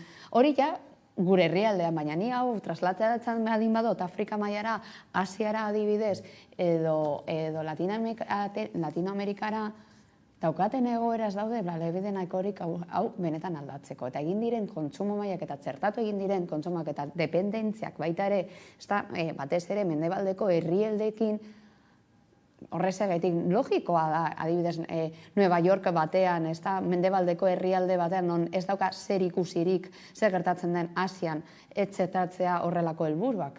Zen eta hartzen dituztenak erabakiak dira, esango dugu, goi mailako pertsona batzuk non bizitzen duten eta pentsatzen dute helburu oso orokorretan.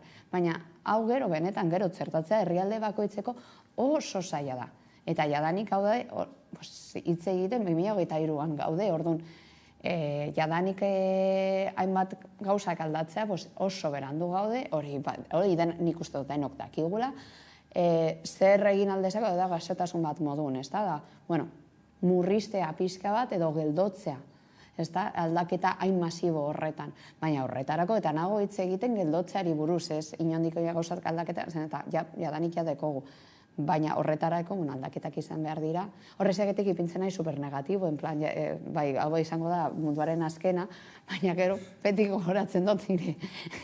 Lagunak esan dira, poliki ez, eta jaungo gara, baina egia da, uste dut, benetan hitz egin behar dutela, hitz egin behar dutenari buruz, eta ez ekintza epe lamurreko ekintzei buruz hitz egitea.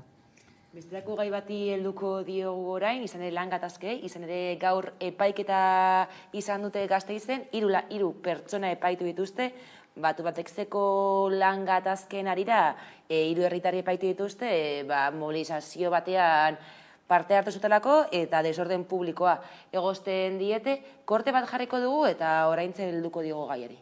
Hortzen direla guri babesa emateko eta gobernuak edo egiten duena da beraiei atxikitu egindako gertaeren organizazioa eta da laguntza hori edo babes hori anulatzeko edo horretan saiatzeko. 4 urteko eta 7 hilabeteko espetxe zigorrak ezarri nahi dizkiete, ez dakit nola ikusten duzuen, beste behin ere greba kriminalizatzen alegintzen dira?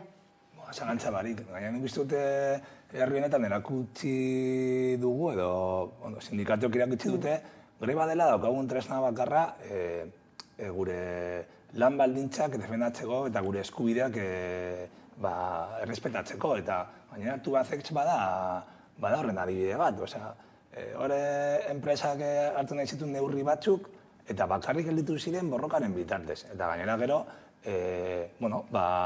inkluso tribunalek esan dute, enpresak ez zuela arrazoirik. Orduan, baina ikusten dugu beti Bizkaiko metalean hitzarmena negoziatu behar denean, grebara joan behar dira hitzarmen berria sinatzeko.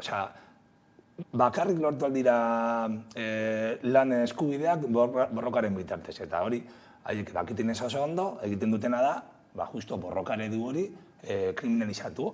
Eta uste dut, Tubacex izan zela eredu oso interesgarria, eskualdean dagoelako egoera sozioekonomiko oso konkretua, eta lotu zen enpresa langile antolatuta, gehi, herritarrak ere bai, eskualdeko enpleguaren defentsan.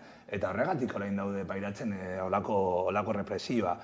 Orduan nik beti izaten dut, niretzako garrantzitsua da, erabiltzea borroka tresna guztiak defendatzeko baldintzak, eta garrantzitsua ere bai, orain, elkartasuna adieraztea eta langile hauek soluzioa izatea eta ez izatea espetxe zigorrik.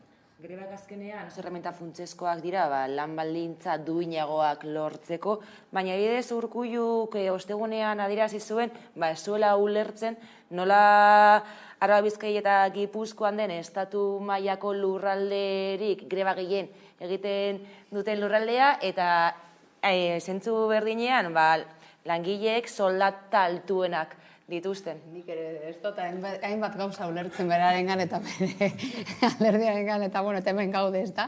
Orduan, klaro, nik ez da ulertzen zergaitik kentzen dizkute eskubideak, zergaitik Osakidetzan kendu egin dut hainbeste inbertsio publiko, jaz dute esaten ongizate sisteman, publikoan, eta bekona nintzen, hemen orduak eta orduak hitz egiten hainbat gauza igurz ez dodanak ulertzen, ez da.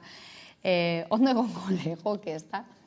Ez daki zen den, eta askotan, ez da, nik beti defendatuko dut, ez da, politikoen daukaten lana, eta uste dut oso lan zaila dela, zen eta logikoa dena ez da esasmatzea, gauza batzuk egitea, zen eta dauzkate hor goian bestelako botereak, eta askotan ez da dute guztiazke, baina kontuz handia izan behar dozun zemotatako diskurtsoak ere egiten dituzun. Eta kasu honetan du bat ez, eta Carlosek aipatzen zuen moduan, zen egoera, zen oso egoera, eta egoera oso konkretua eta zegoen agertzen eta ematen jendeari, justo eskualde horretako zegoen egoera eta zemotatako egoera bizitzen ari den hainbat enpresak. Orduan, greba da eskubide konkretu bat, eta da daukagun eskubidea, eta are gehiago askotan. Osea, normalean heltzen da greba batera, ez denean inondik inora entzuten, eta da daukagun alternatiba bakarra. Eta askotan, lehen Frantzia batera egin da, eta askotan ez da Frantziak frantzesek batez ere, eta begira ni ez naiz oso laguna frantzesek eta inbazten git, baina greba batera deialdira, edo greba baten deialdia daukatenean, benetan daukaten ez da jarrera, resistentzia, eta guk ikusten edo, ostras, guk azken finean jasotzen duguna greba baten ostean da opresioa. Eta opresio horren hortan zer egiten da, poliki ez egitea. Ez ateratzea bidera, eta horrezegetik uste dut, eta Carlosek aipatzen zuen moduan, elkartasuna oso garrantzitsua dela. Hau da, benetan ikustea ez da, ez direla bi edo lau edo pertsona horiek, baizik eta dira guztiak. Zen eta, igual justo harrapatu egin zituzen, baina gonal ziren beste batzuk alde batetik, eta gero beste aldetik zen eta da, haien eskubide konkretu bat. Eta tentsinoak gertatzen dira. Ez dakit, hor bai sartuko beharko entzateke zer gertatuen zen konkretuki, baina inondik inora, eta betidanik egon den, eta batez ere azken urtean, batez ere lanarekin lotutako grebekin, badirudi edo, eta ikusten da, erabiltzen dituztela estrategia, eta da, beldurraren estrategia. Zuk egiten baldin badozu hau, gero izango duzu beste hau, zuk ikusi. Eta hori, gauden sisteman justoa lehen hitz egiten dugun, sistema kapitalista honetan, denok dakagu pixka bat beldur gure lana galtzera. Pixka bat edo ez guztia, eta azkenean gero nola sostengatzen zara. Orduan, Urkulluk ez duena, ulertzen hori, nik planteatuko nioke, zuk ikusten baldin badezu nola zure eskubideak joaten dira porrotera lana galtzen dozula, eta gainera ez dakazu babes politiko bat, ea greba egingo zenuke, da haber zemotatako emozioak, igual segurenik, bai, azerrea sentiko zenituzke, da ikusten dozu injustizia asko. Orduan, haber nola berak, nola gestionatuko luke bere egoera guztia, eta igual horrela agian ulertuko luke zer gertatzen da greba baten, eta zergaitik jendea azerrea dago. Gainera, ostiralean sektore publikoan grebak iragarri zituzten, urriaren 25ean eta abenduaren 19ean sektore publiko osoan Araba, Bizkaia eta Gipuzkoan Irati Jartzak lankideak zestasunak emango dizkigu eta orain helduko diogu gaiari.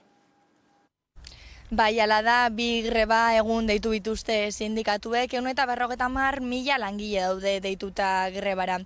Azken hamarkadetan esan dute egoera okerrera joan dela sektore publikoan, eta egindako negoziazio saiakeren aurrean erakunde publikoak izan duten jarrera dela, eta ez zaie grebara deitzea beste aukerarik geratu. Greba deialdiaz gain, bestelako mobilizazioak eta ekitaldiak ere izango dira. ELA, LAB, Komisiones Obreras, SATZ eta SK sindikatuek 85% ordezkaritza dute Euskal Autonomia Erkidegoan, eta negoziazio mailetan soldata, enplegua, lan osasuna eta euskara jarriko dituzte erdigunean.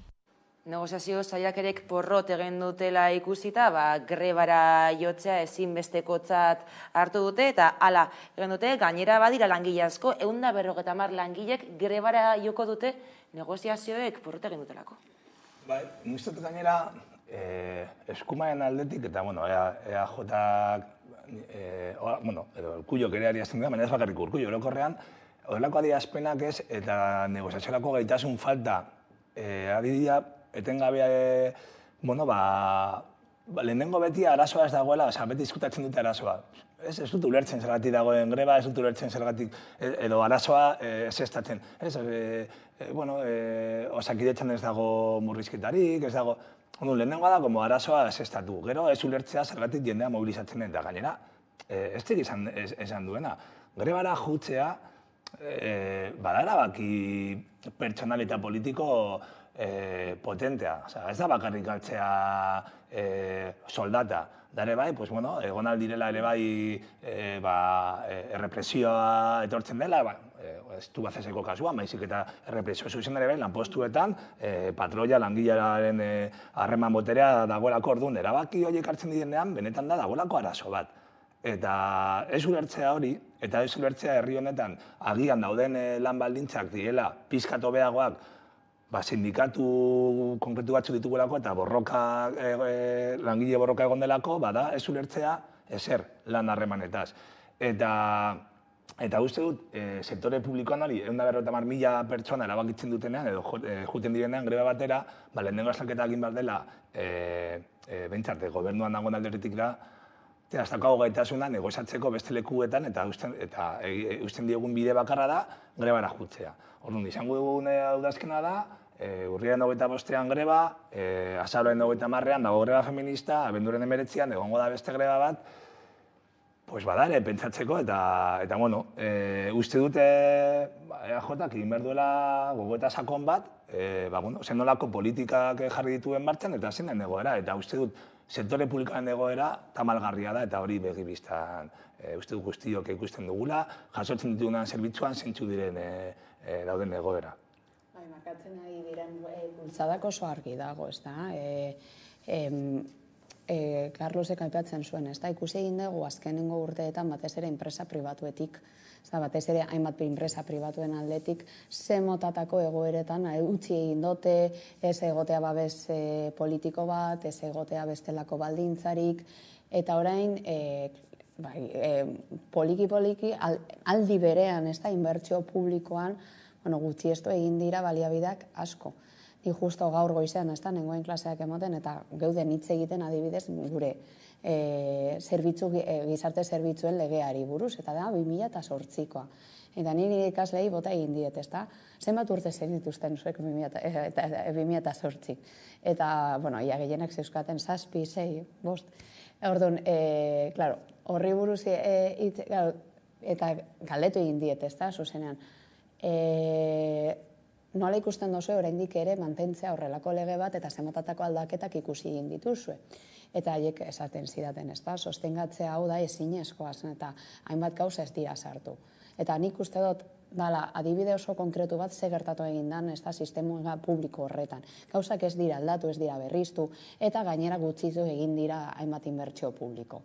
Gainera, eta Carlosek aipatzen zuen moduan, zuk heltzen zarenean normalean greba batera, aurretik egon dira, esfortzu asko, gauzak adosteko, gauzak hitz egiteko, sartzea, hitz egitea, orduan, zenbateraino, ez da, luzatzen ari diren, bai batez ere hainbat gomak eta hainbat eta ikusten da sektore publiko oso haserre dagoela eta orduan autokritika hor egon behar da. Batez ere jeltzaleen artean egon behar da momentu bat non jesarru egin behar dira eta esatea. Zer gertatzen da udazken honetan jadanik egoteko 3 greba deialdi. Eta hezkuntza sartuko da, seguro egongo da, beste eta hezkuntzakoek baita ere oso haserre dauz. Orduan, egia da egon den pandemia eta gero, baina igual hitz egin behar dugu argi. Igual hitz egin behar dugu krisi bati buruz eta zen notatako baliabideak eta nola zen inbertituko egingo digutugun dauzkagun baliabideak. Igual horri buruz oso argi hitz egitea garrantzitsua da, jendartzen dira eta batez ere herritarrontzat jakiteko zer gertatzen ari den. Eta dauzkagun baliabidekin gauzak aldatzea eta modifikatzea batez ere daukagun egoera eta ikusten ari da, egoera larritzen ari dela. Baina ezin dugu, ez que orain ez dauzkagu autoeskundeak, gero dauzkagu investidura, dego gertatzen da ez daki zer. Badigurudi partzeak ipintzen ditugula, baina benetan ez da sakonki dauden arazoak ez ditugula hitz egiten, orduan. Bai, uste dut hor egon behar da autokritika oso eta esatea argi zer gertatzen ari den, zen eta zerbait gertatzen ari da. Eta inbertsio publikoa asko gutxitu egin da, eta gero bestaldetik dauzkaten lan baldintzak. Orduan, bai, igual izango da momentu baten edo besten, non hitz egin behar dute da zer gertatzen ari den, eta non dagoen dirua, eta hortatik, dauzkagun baliabideak hauek dira, eta moldatuko egingo dugu. Baina azkenengo agerraldia ikusi egin dugu, hitz egin dutela, bai, datu potologi, inbertituko dugu ezakidentzen ez dakiz 140 milioi ez bana zaukertzen. Claro, zuk ez zuten dozu hori, esaten dozu, bueno, egiten ari dituzte inbertsio publikoak, baina gero ikusten badozu konparaketa, beste urteekin, eta are gaiago zemotatako lan baldintzak izaten ari gada, sektore publikoan, gauzak asko aldatzen dira. Hitz egin dugu sektore publikoaz, ikasturtea hasi berri da, 15 egunera greba deitu dute, baina enpresa pribatuetan baita ere grebak iragarri dituzte dagoeneko hainbat sektoretan.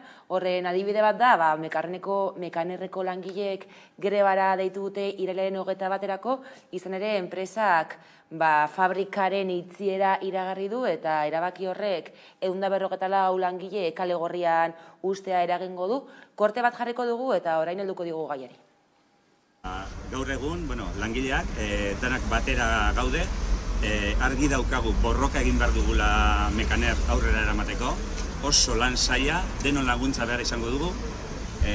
Nahi duguna da, beraiek ona etortzea, aurpegia ematea eta komunikazioak hastea. Jakiteko galdera asko ditugu. Zer gaitik aukeratu duten aukerarik txarrena guretzat, guk uste dugu Mekaner bideragarria egin daitekela, eta horretan gaude. Gure borroka lehenengo atalean horti joango da. Indarra egin beraiek ona etortzeko eta gurekin hitz egin dezaten. Irailaren batean egin zuen iragarpena enpresak, eta legeak sartzen dituen denborak edo tarteko 6 hilabetera hasiko dira bilerak, baina langileek bilerak exigitzen dituzte orain momentu honetan, izan ere enpresa batzordearentzat enpresa bada bidegarria eta zuzendaritzaren aldetik eurek uste dutena da, eurek soilik mozkinak edo irabaziak mahai gainean jartzen dituzuela. Mekanarren kasua izan da, baina Euskal Herri mailan hainbat adibide ditugu honelakoak, ez dakit nire ikusten duzuen zuek egoera.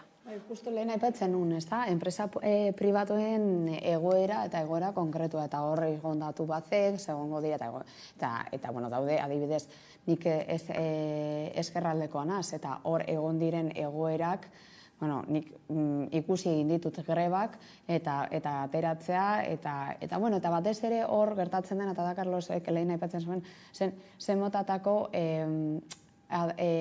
negoziazio ez da kapazitateak dauza, batez ere Eusko Jaurlaritzaren aldetik, eta ikusi egin da, hor, batez ere talka handiak egon direla, eta ikusi egin ditugu hainbat alditan, Osakidetzak, hor hitz egin aldezakete asko, enpresa pribatu asko hitz egin aldote, eta egon da, azkenengo urteetan, oda markadaetan, non badirudi ez dagoela mairako, edo ateratzen dira grebara eta badago bat eta bestea, eta badirudi hor, edo edo hori da bidea, edo ez dago lehenetik, ez da, bestelako ahalmen bat negoziamendu hori, ez da, sortzeko. Eta badirudi udazken eta berriro errepikatuko dut. Hau igartzen baldin bada eta baldin badaude, ez da, horrelako grebak, da zerbait gertatzen delako. Eta oraindik ere ez diogu izena ipini. Zerbait izena eta egon gara, hainbat gauzetan, orain hauteskundeak, beste gauza batera, ez dakiz zer, baina oso argi dekogu ze gertatu egin den. Ez da, mundu mailan eta horrek eragin zuzena esango da gure politiketan, gure zerbitzuetan, eta, klaro, noski gure ekonomian. Bai, nik uste eta malgarria dela ikustea nola batez ere industriako eremuan enpresak, bideragarriak diren enpresak ixtea, eta argi eta garbi jabeak etekinak bilatzen ditu, eta etekinak ez badira bere gustokoak, ixten du enpresa, eta hori kapitalismoan honan gertatzen da, baina niretzako oso malgarria da instituzionaldetik ikustea hori gertatzen dela eta eskua ez sartzea, ez? Eta adibidez, gure kasuan nahiko desesperantea da zenolako inbertsioa egiten dugu, adibidez, tur etortzeko ona gure apostua dela zerbitzu sektorea eta turismoa, eta bestaldetik gure industriako sare tejido guztia desagertzen ari da, eta egotea beste leku batera begira, eta esatea ezin dugula zer egin. Honekin bukatu behar dugu solasaldia, eskerrik asko Estilinares eta Carlos Renedo gurekin izateagatik, eta orain tarte bat eta jarraian itzuliko gara eguneko albiste nagusiekin Carolina Suarez lankideak gidatua.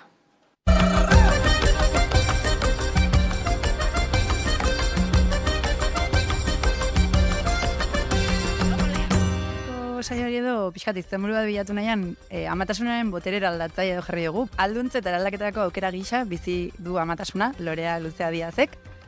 Haurdunaldiaren lehen unetik oso modu kontzientean bizi izan du esperientzia, eta medikalizatutako erditzetatik iesi, etxean erditzea erabaki zuen Loreak. Lehen esperientzia ora zein amatasunak ekarri dion guztiaz mintzatzeko, gonbidatu dugu gaur gurera. Nik uste dut bizitzan azkenean bagoazela etengabe argitasunak jasotzen, ez? Baina daudela bizipen edo gertaera batzuk, azkarrago ekartzen dizkigutenak argitasun edo jakintza horiek, eta niretzako amatasuna horietako bat izan da. Amatasuna eta jaiotza.